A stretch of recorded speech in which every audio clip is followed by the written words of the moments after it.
Chef puts Jon Favreau in his first lead directing role from the Iron Man movies that we're used to him making. And I found that I was really surprised with how he came out, with him playing a Cuban chef that's enthusiastic about his food and starts from scratch in a food truck. So, Mercedes, what do you think about the film? I was actually pleasantly surprised by the film. I didn't expect it to pull itself off as well as it did on such a light premise. It definitely had a lot of charm.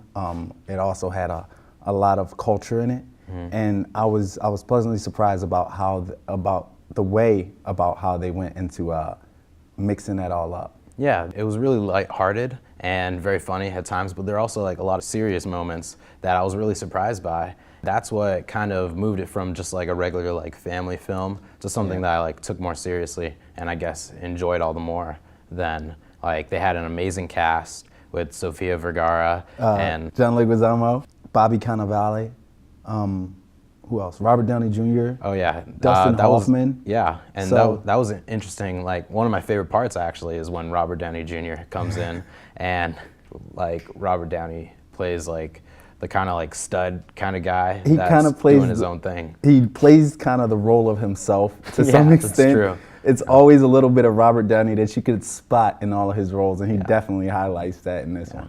And even with the big roles that are in there with Robert Downey, Dustin Hoffman, Scarlett Johansson, they were really like short roles, and then we got back to what was the most important part of the film, the food. Yeah, definitely.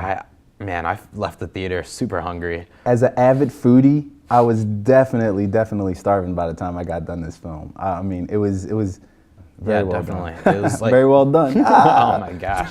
Yeah, it was very seasoned and really good for the average food critic. No, just let that simmer. Oh my gosh.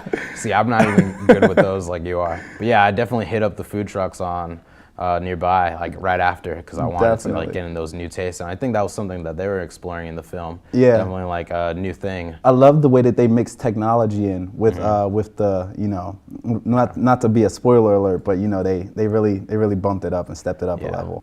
On the infamous Pretentious Film Majors 5-star scale, how would you rate the film? I'd definitely give it a solid 3. Solid 3. All right, I'd give it about a 3.5. It's like bubbling over on that, but I'd let it just wait there and see how it turns out. So that's our review of Chef, and if you like that, like us on Facebook and follow us on Twitter and even on Instagram, and